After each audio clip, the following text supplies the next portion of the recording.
Today's daf we're going to be learning is Zevachim daf tepaf. We started our discussion yesterday with holacha shelo berega. We were talking about walking, a way of conveying. Okay, walking is maybe not the best word. Conveying the blood from the place of slaughter to the altar. That we said, can it be done if you don't move your feet? Okay, that's the whole question. So we ended with the statement of Ulla in the name of Rabbi Yochanan, holacha shelo berega lo shma holacha. This is not holacha. Okay, which has all sorts of ramifications, right? Yesterday was mainly discussing if you weren't walking when you were conveying it, would a machshava, right? If you had an intent, an incorrect intent, would it mess up the korban? Because it's not actually called holacha, right? So it wouldn't, if you would say it's not. But we also have to discuss, does that mean it's one of the things you're supposed to do? You're supposed to bring it to the altar. And if you bring it without moving your feet, does that mean it's an invalid holacha? Okay, so that's what the Gemara wants to know. And I mean, it is an invalid holacha. The question is, does it disqualify the korban? That's always the big question. So that's where we start today. Efshar l'takuna or lo efshar l'takuna. So if you got this, the Kohen moved the blood from one place to the other without moving his feet, is there a way to fix it? Can you just bring the blood back and say, okay, now we're going to redo it, take two? So Tashma, let's learn from here. What source? The one we ended with yesterday, one of the sources we brought, right? We were trying to figure out, is it holacha, is it not holacha? We brought three sources. One of them and each one actually didn't end up being conclusive. And this one we actually reinterpreted. They're going to say, even according to both interpretations, you can actually get to an answer from here. Tashma, kibel hakasher v'natan pasul. If a kosher Kohen got the blood, handed it off to a pasul, yachzir lakasher. So he returns it to the one who, right? It sounds like, according to the first interpretation, the way we had it, it goes all the way back to the Kohen, and the Kohen brings it back again. Sounds like you can fix it, right? Here it sounds like it was just maybe passed and not actually walked. So it looks like you can redo it. Even if you say he can just hand it off to the next person, in other words, it doesn't have to go all the way back. It can be passed to the Kohen. Either which way, if you thought it couldn't be fixed, then there would be, right, if you hold that passing it, right, and getting it closer to the altar, right, is not gonna be valid, it's gonna disqualify it, well, then this should be disqualified. To which the Gemara says, how do you know what was going on here? And we're assuming, okay, and we assumed this yesterday also, that it was being handed off, right, from the point where the slaughtering happened, and it was like in a line or going toward the Mizbeach. So the Gemara says, Misavar to Kaisar Gavai. In other words, the issue there is more that someone else was holding it, not necessarily that it was getting there without moving your feet. So if you think, right, who says that the Zar was inside, meaning in the line, if you put like an X in the spot where the slaughter was, and then you want to get from there to the altar, who says it's the line from X to the altar? Look, Jekai Zar Barai. It could be that the Kohen gave it to a Zar who was in the other direction, moving from X away from the altar. And therefore, this doesn't prove anything about holacha. So we're moving off that source. But Itmar Amar Ulla. Now we quoted Ulla at the end of yesterday's daf, and Ulla said, holacha shelo beregel is not called holacha. But now we have a bit of a stronger language of Ulla that was quoted also by Ulla. Itmar, also in the name of Rabbi Yochanan, Amar Ulla, Amar Rabbi Yochanan, holacha shelo beregel psula. If you do holacha without moving your feet, it's disqualified. It disqualifies the sacrifice. So that's pretty clear. Lo efshar l'takuna. If you say something's disqualified, it means it can't be fixed. So that's pretty clear. Eitibei Rav Nachman le'Ulla. But now Rav Nachman comes in, he's going to question Ulla about this from a Mishna. This is a Mishna on Daf Lamed Bet. It says, Nishpach min hakli al haritzpa va'asafo kasher. If the blood, okay, let's go through again what happens. Okay, today we're going to get a little gory. Wait till we get to the Olata Oaf today. That's going to be really gory. But this is maybe a little less. They slaughter the animal. They catch the blood in a vessel. Then they take the vessel and they walk it to the altar, and then they put the blood on the altar. But what if, after it was in the vessel, it spills on the floor? Well, the Kohen can collect it, and it's good. Now, so what's the assumption here? Well, what happens when you spill blood on the floor? Don't you assume the blood trickled toward the altar? And if the blood trickled toward the altar, that will be a holachasha lo beregel. So how can you recollect this and put the blood on the altar when we said it's disqualified if there's some sort of conveying without feet? What is this if not without feet, right? It's not without anything, right? It's without anything. It just spilled. To which the Gemara says, it spilled outside, right? And as we're talking about, the coin can collect it as long as it's spilled in the direction away from the altar, not in the direction toward the altar. So the Gemara says, Libarai nafik, ligavai lo ayil. Okay, what reality are we talking about? Imagine you spill a cup of water on the floor. What happens? It goes in all directions. There's no possibility of you dropping the blood and it only goes in the direction away from the altar. That would be strange. Well, maybe not too strange. The Gemara is going to give three possibilities about how that could happen. And then again, that would say, so if we can say that this is talking outside, then this has nothing to do with our topic. So either makom midron, okay, we all know if your floors are not right straight and they're slanted, the water, you spill water on the floor, it's only going to go in that direction. Ibayit ema beguma, or there's a hole. Okay, I have this problem. When I redid my floors many, many years ago, the person who did the floors didn't do them straight. And every time water spills, it always collects in one spot. Like it's just what always happens. So I'm very familiar with this makom midron, and the water only goes one way. The other option is there's a guma. Okay, there's a hole in the middle of the ground, and that's exactly where the blood happened to fall. Okay, into that hole. V'bait ema bismicha. You could have very thick blood. Sometimes blood is very thick, and then theoretically it could only go in one direction. It won't be, so liquidy that it's going to spill everywhere. So those are three possible ways that we can understand this Mishnah, and then the Mishnah won't be telling us anything about holachasha lo beregel because it's theoretically it didn't, or the way we're understanding the Mishnah now, not theoretically. The way to read the Mishnah, this is what we call a nukimta, right? We're going to say the Mishnah is only in unique cases where the blood went away from the altar and not toward the altar. Because if it goes toward the altar, it would be holachasha lo beregel, and perhaps that would be disqualified, and that would resolve the difficulty against Ulla. So now they're going to say, wait a minute. Ichapel tana lashmina kolhani. You think that the author of this Mishnah would tell us a situation that's such a unique, rare situation that if the blood falls from the kli, right, from the vessel, and it falls into a hole, or it falls angled the other direction, or it falls into what was the third, the very thick blood. Come on, that's not what the Mishnah is talking about. Okay, now sometimes we have ukimtot that are a little bit out there, but this just seems, if that's what they were talking about, they should have told you that because, right? So that doesn't really make any sense. So basically, Rav Nachman saying, Ulla, the answer to your question is really not a good one. I'm going back to saying this Mishnah raises a difficulty on your opinion, and because it really makes it seem like the blood theoretically could have spilled toward the altar, and we don't disqualify it. Ve'od, and furthermore, if you want to say that there is this split, some cases, if it goes away or in a hole, it'll be fine. If it goes toward the altar, it's going to be a problem. Well, that doesn't really make sense in light of another Mishnah, because if you just had this Mishnah, it says fell into the kli and fell from the kli to the floor and you collected it, would be fine. Okay, maybe it's fine in unique circumstances. Okay, maybe we could get away with it. But there's another Mishnah that actually says when does it fall on the ground that it would be disqualified, and it doesn't talk about our situation. So it's not so much that, but we'll see in a minute how the Gemara raises the difficulty. But in a different parak, in Daf Kaf Hey, in chapter 2, it says, Nishpach ala ritzpa va'asafo pasul. If it falls directly not into a vessel, it didn't go into the kli sharet and then fall on the floor, but it falls directly from the animal's neck onto the floor. Then, if the Kohen collects it, it's disqualified. He can't use that blood. Now, since already there, they start distinguishing, right? There's on Lamed Bet, they tell you a case where it's good, where you can collect the blood. On Kaf Hey, they tell you can't collect the blood in this case.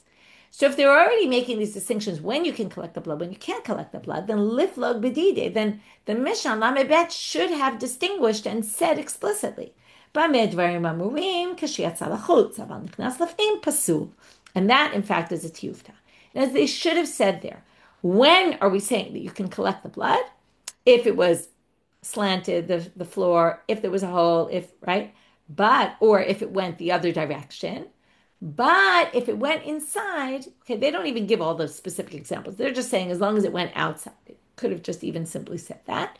But if it went inside, again, outside just means away from the altar rather than toward the altar. But if it went toward the altar, it's pasul. It should have said that. And if already a different Mishnah started saying when you can't collect it and it's disqualified, then this Mishnah should have specified also in this situation, there's two tracks. There's one that's kasher, there's one that's pasul. Should have said that, and therefore tiyufta. Therefore, this really ends as a difficulty against Ulla's, learning from Ulla that it's really pasul and that you can't fix it doesn't really make so much sense from here because then this blood should be disqualified and it's not. Itmar. So we're left there with a little bit of not so clear because we did have an answer, but we kind of rejected it. Itmar. Holacha shelo beregal machloket Rabbi Shimon veRabbanit. Now we're going to go back to our Mishnah. Our Mishnah basically talked about the Pesach, the Chatat, Shechatan Shelo Lishman. Okay, what happens? Not only Shechatan Lo Lishman, also Kabbalah, Holacha, Zrika, any Machshava of Lo Lishma for a Chatat and a Pesach disqualifies the offering. Then came Rabbi Shimon. And what did Rabbi Shimon say? I'm going to read the words because it's important to go back to we're going to go back to this soon. Rabbi Shimon machshir bihiluch. He says a disqualified machshava, you have the wrong intent for the sacrifice, doesn't mess you up in hiluch, in holacha. Why does he say this? Those are all necessary. But you can manage without hiluch because you could slaughter it next to the altar and then just immediately sprinkle the blood, right? Pour the blood on the altar from where you are or pass it upward. We're going to talk about this soon. Okay? Now, we're going to have a totally complete new interpretation. We understood that very simply as Rabbi Shimon says, any machshava during hiluch is not a problem, right? Not going to mess up your offering. But Amar Rabbi Shimon ben sorry, didn't go back to the right place. So halacha shelo beregel is a machloket Rabbi Shimon veRabbanit. Rabbi Shimon's only talking in the Mishnah when he says behiluch, it's not a problem. Machshir behiluch. Machshir behiluch, if it's hiluch, that if it's holacha, shelo beregel. Okay? Now, what does this mean? Well, the Gemara is going to explain a little more, so let's keep going. Holacha, we're going to talk about holacha rabati, holacha zutrati. Rabati means great, zutrati means small. Okay, great meaning large and small. What does it mean? A great large walking and small walking? Very simply, it's kind of confusing language. It just means holacha with your feet is a lot of walking. Holacha without your feet, because what's usually holacha without your feet? Just passing. So that's short. That's small walk, small holacha. So baholacha rabati kule amalo pligi dipsula. Even Rabbi Shimon agrees that if you did a holacha beregel and you had a machshava that you're walking this to the altar for the wrong korban, disqualifies it. Okay, completely different from what we thought. We thought holacha never disqualifies because you can manage without it. But according to this interpretation, he thinks that while you are taking this blood, you're conveying it to the altar. Everyone agrees that if you have a thought, you're doing it by foot. You have a thought that you're doing it for the wrong korban, disqualified. Ki pligi, what's the machloket? Holacha zutalti. Their machloket is only holacha shelo beregel. If you're passing it to someone, so Rabbi Shimon says, oh, that's not really passing. And the rabbi, and therefore your machshava you're going to have there is not really significant. And the rabbis say, it is. Okay, and that's the machloket. The reaction to this, we get a reaction from the rabbis in Israel. When the rabbis in Israel get wind of this interpretation, they start mocking this interpretation. Now, why they mock this interpretation is not clear. We're going to have two interpretations. So the first is going to have to do with the chatada oaf that I told you we're going to get into some gory details about the bird sin offering. Birds don't get slaughtered in the temple. We do malika. Okay, malika is a certain way that the kohen would kind of press his thumb in the back of their neck and kill the animal in that way. That would be the way it would be slaughtered in the temple. That's a kosher shechita in the temple. It's not kosher shechita if you do that outside the temple. And if you slaughter the animal, the bird in the temple, it doesn't work either. So that is the way to kill birds in the temple. So now he takes this. Okay, so it's going to be a little gory. Be prepared. He takes the bird. He does that act of malika, kills the bird on the altar. He's standing on the altar. Forget about where we normally slaughter. He's standing on the altar. Then he waves the animal. The blood starts spurting out, and then it goes onto the altar. And that's how he does what we call, it's called here haza'at hadam. I mentioned once before that rikah is not always the correct word. It's not always poured. Sometimes it's placed, right? We talked about the tefillat etzba. In this case, it's squeezed kind of. He squeezes the animal, the blood comes spurting out, and it's called haza'ah. It's like kind of a sprinkling of the blood. It gets sprayed, maybe is even a better word, onto the altar. Okay, that's what you have to know about chatat ha'of. And the other thing you have to know about chatat ha'of, there is a place where it talks about that in haza'at chatat ha'of, your machshava could ruin the chatat. Okay, so we know that machshava poselet. Okay, that a wrong intent can ruin the chatat ha'of during the sprinkling, not just during the slaughtering, and during some process of the sprinkling of it. So now they're going to assume that what's the problem? So now it's unclear whether the Israeli rabbis are speaking. It seems likely that we just know that the Israeli rabbis laughed at this or mocked it, but we don't know why, and now they're coming up with an interpretation. We know by chatat ha'of that your machshava could ruin it. Rabbi Shimon, there's no case, according to Rabbi Shimon, where it could actually be ruined. Why? Well, let's think of the process. There's the slaughtering, which is really malika, so that we could have. But we're talking about after that. Now, you start waving it.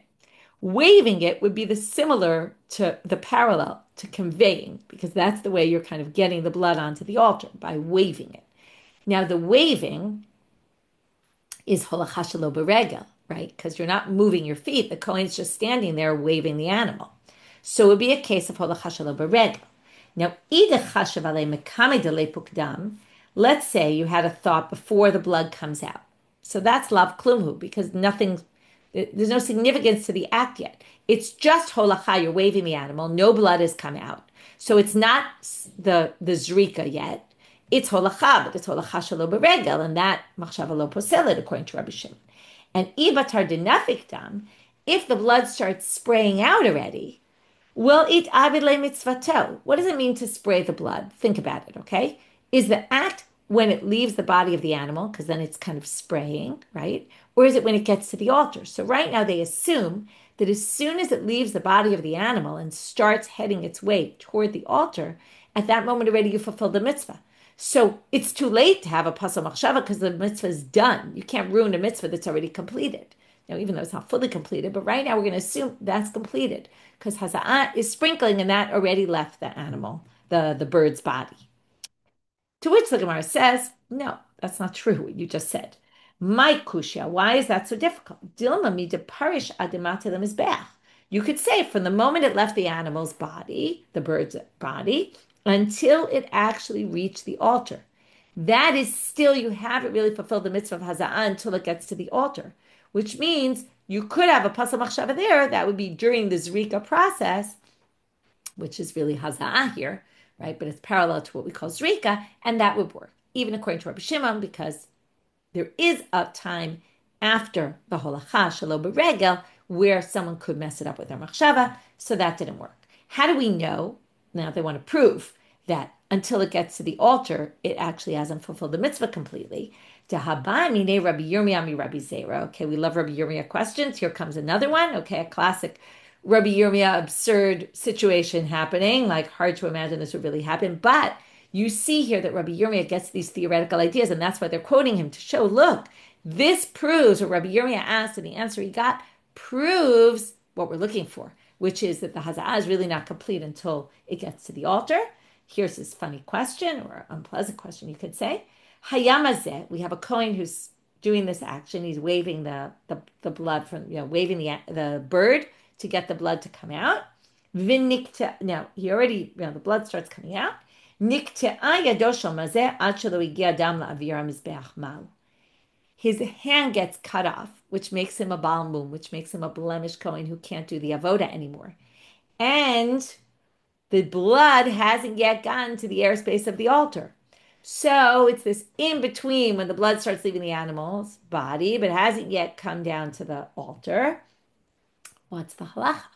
He wants to know, is this going to be disqualified because now the Kohen is a Baal Mum and he's still doing the act of the spraying of the blood. Va'amar psula. He says, yes, he's disqualified. This avoda is disqualified. You have to start the korban all over again. My time, v'hiza v'natan be'inan. You need v'hiza v'natan. V'hiza is to sprinkle and v'natan, and he put it on the altar. It didn't get onto the altar yet. So the actions are complete. What do you see? That whole part is considered haza'ah. So we have an answer to the difficulty. So that obviously wasn't what troubled the rabbis in Israel. Ki atu Rav Papa v'Rav Huna b'reit Rav Yoshua mibei Rav, when Rav Papa and Rav Huna b'reit Rav Yoshua came from the Beit Midrash. Amrei hainu chocha. Here we have these Amoraim from Babylonia, and they come and they say, we got it. We know what was bothering these rabbis in Israel. What's the problem? And this is a much simpler issue. They say, Amrei hainu chocha. This is what they were mocking. Uba holacha rabati lo pligi. Were they not disagreeing in a case of holacha in the Mishna? Vahaki pligi, b'holacha rabati pligi. It's obvious they were arguing about holacha rabati, about conveying it while moving your feet. Ella b'holacha zutrati, kol alma lo pligi de lo pasla, ki pligi b'holacha rabati. Okay, it's clear that holacha zutrati in holacha shelo b'regel there is no machloket. It doesn't disqualify. Okay, their whole machloket is holacha rabati. Now, why is that? Well, if you look at the Mishnah, it's very obvious. What does it say in the Mishnah? It says that Rabbi Shimon explains his reason. And what does he say? He says, when you're conveying this blood, right, you don't have to convey the blood. You can get away without conveying it because you can do the slaughtering right next to the altar. Now, what conveying is he talking about there? He's obviously talking about conveying it by foot because that's the part that you don't have to do. But if you're standing at the foot of the altar, and that's where you do the slaughtering, he can't possibly be saying you don't need to do conveying by hand because when you're at the bottom of the altar, you have to pass it onto the altar. There has to be some conveying going on. That is a conveying that has to happen. It's essential. And his whole theory was you don't mess it up in holacha because it's not essential. You can do without it. Well, you can't do without conveying it by hand. If you collect the blood at the bottom, of the altar, you have to still pass it to the altar to get it up the altar. So it can't be holacha zutrati that they're arguing about. It must be holacha rabati. And then we're going to say that a machshava during holachav, your hand, everyone agrees that actually is no problem. The problem is the holacha bireka. Okay, that's the machloket. That's the machloket between them, where Rabbi Shimon says it's not necessary, and therefore a machshava you're going to have there is not relevant. Right? It's not going to mess up your korban, and the rabbis say it does. So we now go back to understanding Rabbi Shimon the way we understood him originally, or at least we raised a big problem with this interpretation. Why we understood now why the Israeli rabbis were mocking it. Okay, now we get to another topic, holicho zal. So we started off our daf with, can you fix a situation if there was holacha shelo b'regel? What if a non-Kohen moved the blood, transported it to the altar, and then hichziro Kohen v'chazar v'holicho, and then a Kohen took it back and then brought it to the altar. Pligi ba b'nei Rabbi Chia v'Rabbi Yanai. Okay, the sons of Rabbi Chia and Rabbi Yanai disagree about this. Chad amar kasher, chad amar pasul. One says it's good, one says it's no good. Mar savar efshar l'takuna, umar savar lo efshar l'takuna. Okay, one holds you can't fix it. If we go by what the first person did, if the first person messed it up, it's messed up. The second interpretation is to say, no, you can fix it. So the fact that a zar carried it doesn't bother us as long as we bring it back to where we started, have the Kohen carry it. He can fix it. We go by the second action. That's what's important. Now we have the reverse case. Holicho Kohen, vichziro, v'chazar v'holicho zal. We have a Kohen brings the blood to the altar, but then decides to turn around and bring it back. And then a non-Kohen brings it to the altar. So now, what's the situation? We're going to have two ways of viewing this machloket. One is to view it in light of the previous machloket. If we take the previous machloket and we basically say, one said we go by the action of the first person, and if that's disqualified, that's disqualified. Then we're going to say here, well, we go by the first action, that's the Kohen, and it was a good action, so it's going to work. So that's what Rav Shimi bar Ashi says. I'm Rav Shimi bar Ashi. L'divrei machshir pasul, l'divrei posel machshir. So let's start with the second one because that's the one I started with. The one who disqualified in the first case is going to say that's because it started off wrong. This one started off fine, and it was conveyed to the altar perfectly. The fact that after someone moved it and brought it back, and they weren't right, and they shouldn't have brought it back, that doesn't bother us. If you say, in the first case, well, the Tsar brought it, but in the end, the Kohen brought it. So we're going to go by what happens in the end. If we go by what happens at the end, that's the divrei machshir in the first case. It's going to be posel in this case. Because in the end, how does it get brought to the altar? By a wrong person. So that's going to disqualify. So that's one interpretation of the machloket, that it's completely dependent on what you say in the previous, right? That those are linked. They're the same idea. Obviously, you come up with the opposite conclusion in each case, but that's because the cases are opposite. But Rav Amal, the divrei posel, even the one who apostles it there, and basically goes by, right, the first action, here, pasul. Now, what Rav Shimi bar Ashi thought is that he's going to be machshir in this case because the Kohen brought it first. But no, even he's going to say it's pasul, meaning everyone's going to think it's disqualified. My time, and what's the reason? Dahat sarich lam tuye. It has to be brought to the altar in a kosher way before it gets sprinkled. In other words, right, we need this. You need, in the end, right? It's very nice that it was done, but it was undone. So once it got undone, we need it to be done properly. It needs to be done. The blood that we're going to have take in hand right now has to have been brought in a kosher manner. Okay, that's what he basically, tzarich lam tuyi, it has to be brought in a kosher manner. And this wasn't. Okay, it doesn't matter, right? The order is irrelevant, right? Even if you say the order in the previous, right, was a problem, but this has to be brought, right, by a kosher person at the end. So this is no good. Amrali Rav Yirmiyah Rav Ashi. Hachi Amar Rav Yirmiyah midifti. Hatzarich lam tuye machloket Rabbi Eliezer v'Rabbanit. Okay, going back to our Mishnah now, we're going to reinterpret, okay, something else we saw in our Mishnah, just like we reinterpreted the machloket Rabbi Shimon and the Rabbis. We're going to have a different interpretation of Rabbi Eliezer and the Rabbis in our Mishnah. You might not remember. We're going to go through what it is right now. So we're at the top of Amud Bet, and Rabbi Yirmiyah comes and says to Rav Ashi, Rabbi Yirmiyah Midifti said that this issue of does it need to be brought to the altar is actually a debate, right? You need that final action to be kosher before you get the blood. Does the blood in the end have to be brought, right? The blood that I have in hand right now had to have been brought in a kosher manner, okay, right before I get it, okay? That is a machlokes of Rabbi Eliezer and the Rabbis. So let's see. Ditnan.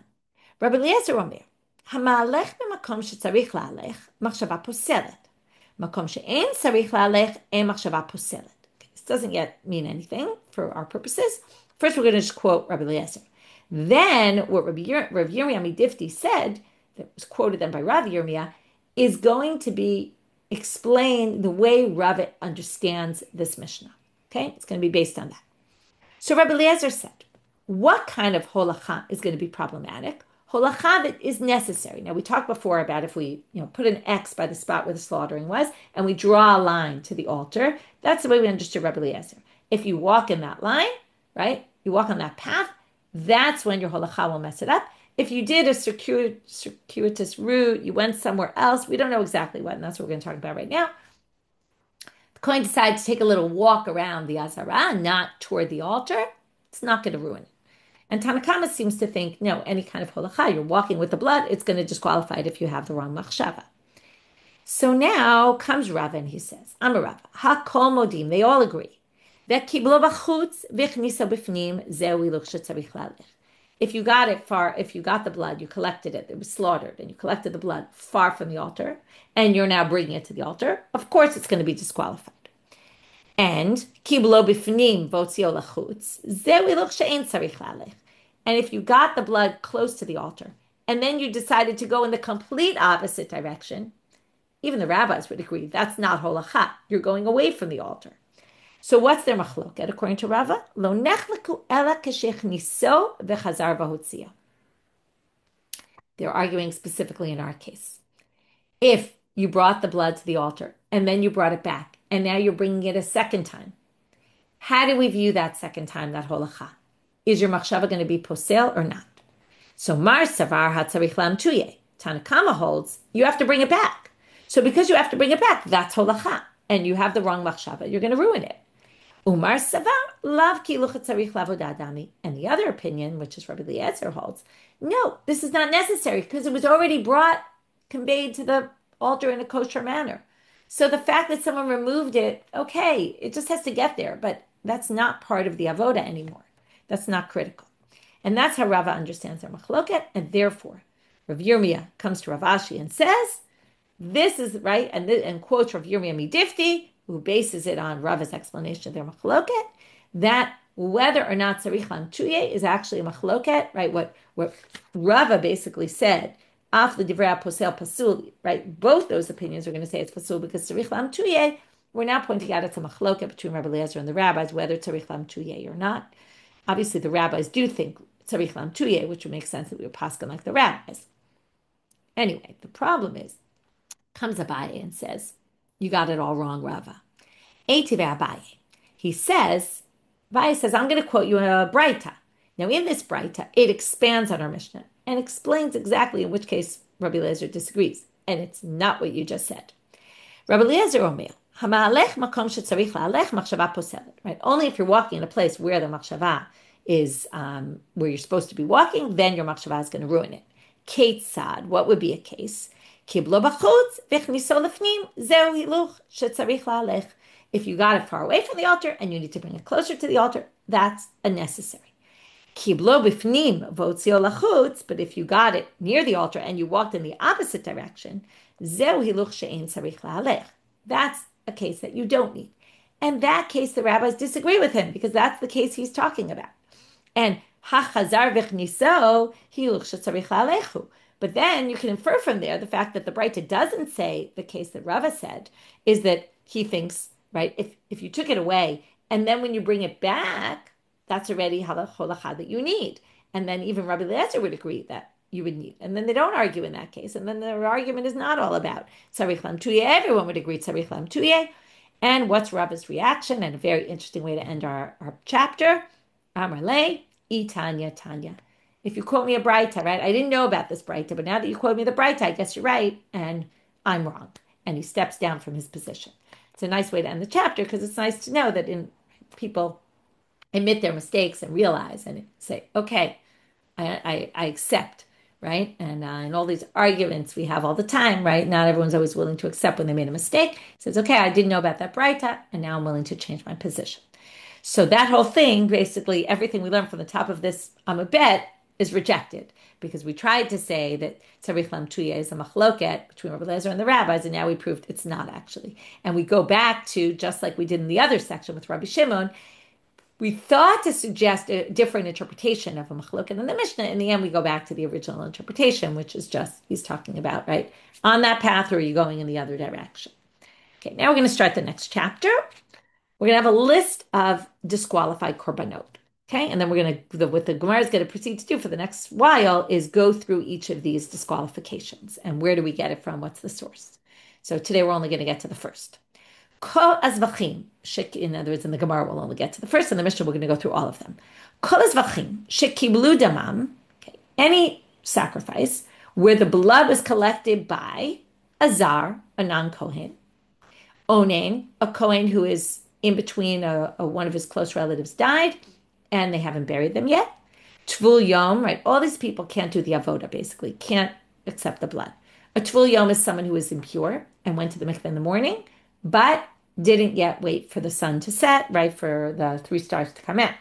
Michusar Kippurim.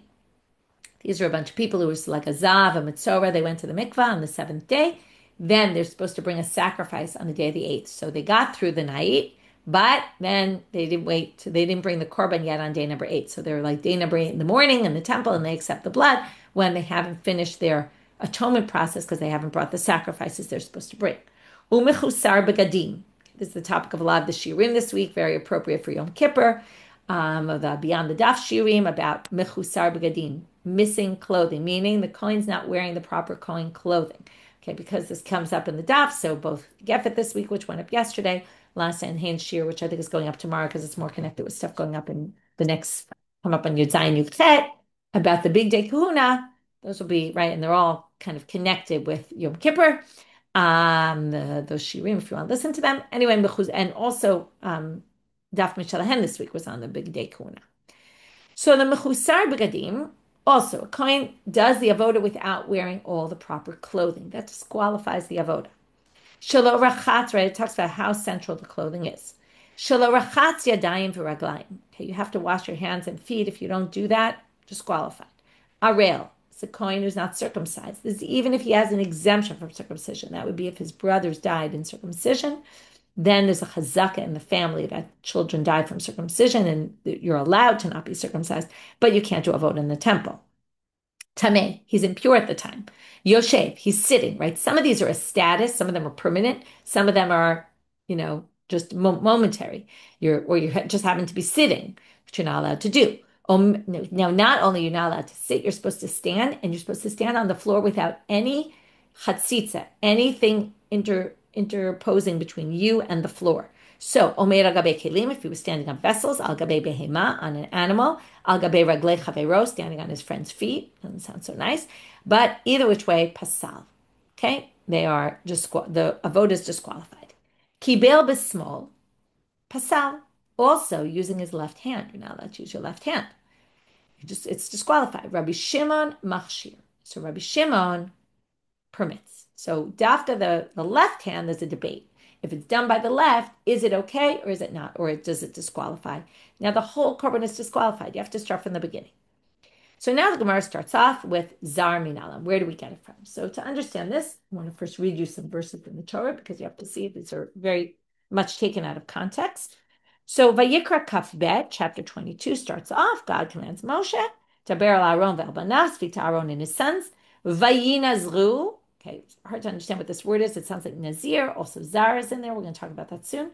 But you should separate yourself, Mikodshe b'nei Israel, from the sanctified items of the Jewish people.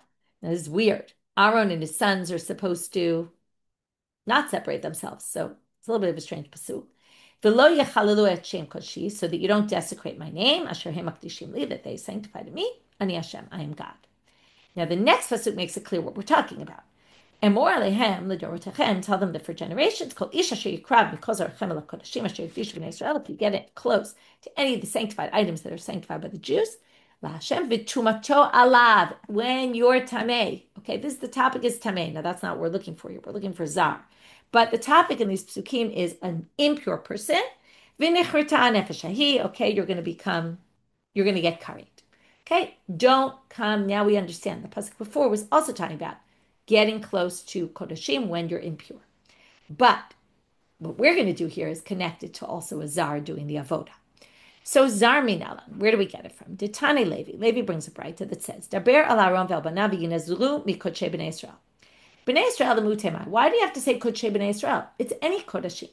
Okay, and we're going to go through a list now. Any kodashim, right? Doesn't matter whether they're B'nai Yisrael. B'nai Yisrael, by the way, could be male. So they say maybe it's coming, the L'me'utei, what's coming to exclude? Why does it say specifically the kodshim of B'nai Yisrael? Is it L'me'utei Nashim? Ilem L'me'utei Nashim. If you say it's to say, oh, well, only men's sacrifices you shouldn't come near when you're impure. But you can come near women's sacrifices when you're impure. Korban Nashim B'tuma Karev? No way. Obviously, there's no difference between men's sacrifices and women's sacrifices. No reason to think that women's sacrifices could be sacrificed when the Kohen's impure. Ela l'mi'ute goyim, or of de kochavim, if you want to say non-Jews who come to the temple, and maybe their sacrifices could be brought b'tuma. Well, hashjet tzitz lo meratzeh. The tzitz is meant, that's this head plate that the Kohen Gadol wears, that if the Kohen Gadol is wearing it when avoda is done in impurity by accident, it atones for what happens. Now, the tzitz does not atone for sacrifices of Gentiles that were brought in impurity. Okay, only sacrifices of Jews. How do we know this? Well, the Amar Mar, it says, "Uvagoyim bein b'shogeg bein b'mezid lo hurtza," and therefore, okay, bagoyim bein b'shogeg bein b'mezid. It doesn't matter whether they did intentionally, unintentionally. The tzitz is not meratze. Okay, the tzitz does not atone for any sacrifice that was done of impurity of a non-Jew. But what's obvious from here? Betuma karev. And it's forget about the fact that obviously it can't be brought betuma. And not only that, but the tzitz won't even atone for you. At least like the Jew sacrifices can't be brought betuma, but the tzitz will be meratze. But if we say the tzitz is a meratze, obviously it can't be brought in impurity. So it can't be telling you that it's a non-Jew sacrifice can be brought in impurity. So, meaning when the Kohen's impure. So therefore, we're stuck with understanding why is Bnei Yisrael mentioned in the pasuk. So now they say, we're going to darshan this completely, not the simple reading. Elahachi kamar, vayinazru mikodshei Bnei Yisrael v'lo yechalalu. The topic is Bnei Yisrael should be yinazru. They should stay away from the kodashim, and then they won't desecrate them. Meaning, if you're a Bnei Yisrael and you're not a Kohen, you shouldn't be coming anywhere near the kodashim, and that's the pasuk for the zar. So it's definitely not the simple reading of that pasuk, but it is a creative reading. Second option, okay, if you didn't want to accept that one, so Debei Rabbi Ishmael Tana, in the house of Rabbi Ishmael, they brought this following drasha. Atiba kava chomer mi Baal Mum. Oh, you can learn it from a simple kava chomer from a Baal Mum. A blemished Kohen, ma Baal Mum she'ochel. Okay, now a blemished Kohen can't do the avoda, but he can eat the meat that is meant for Kohanim. So if he can eat the meat, and yet imavad chilel, but if he does the avoda, it's no good, it's disqualified. Zal she'eno ochel eno din she'imavad chilel. A zar who can't eat the meat that's meant for the Kohanim because he's not a Kohen, wouldn't you think all the more so? If he did avoda, it would be disqualified. So that's Kal Chomer. Come back to this Kal Chomer tomorrow and see whether this Kal Chomer really stands. So what we did today was we started with this question. If you did holacha shelo beregel, since holacha has to be beregel, and you did it without beregel, could you fix it? Can you redo it? Okay, and then we had, right, we kind of said no, but then we kind of said that no answer was kind of difficult. So then we got to that perhaps holacha shelo beregel, we had a unique interpretation of Rabbi Shimon and the rabbis and their machloket, and maybe that's the machloket between them, only about holacha shelo beregel, but a machshava and holacha beregel, even Rabbi Shimon would agree disqualifies, but we rejected that, right? We tried to reject it for one reason, from the olat ha'of, but in the end we rejected it from the simple reading of Rabbi Shimon himself and his explanation. The Mishna only really fits with holacha beregel. Then we got to what if a zar does it and then a Kohen, and what if a Kohen does it and then a zar? Are those two machlokot connected or not? That was two different interpretations. Or in the second case, is it just that it has to in the end be brought at the end? The reason, right? The way we get the blood now has to be in a kosher manner, and therefore the order doesn't, right? Who is first, who is second? That's not the issue. The issue is how did it get there in the end? And the last action is what's important. And is that a machloket Rabbi Eliezer and the rabbis, which they claimed it was? In the end, we rejected Rabbi's reading of that Mishnah, of Rabbi Eliezer's position. In the end, the Mishnah has nothing to do with it. And there is no machloket. Everyone really thinks Sarich Lam Tuyeg, also Rabbi Eliezer, also the rabbis. It needs to be brought there properly. So that if it was a redone holacha, right, it would have to be done properly also. And also that machshava during that time would be posel. That was the whole Rabbi Eliezer Rabbanan debate, or not debate in the end. Then we got to the next Mishna, the next chapter, which was all about a whole list of disqualifications, things that disqualify korbanot. And then we delved into how do we know that a zar disqualifies a korban. And with that, we finished for today. Wishing everyone a good day and Shema B'Sorot Tovot.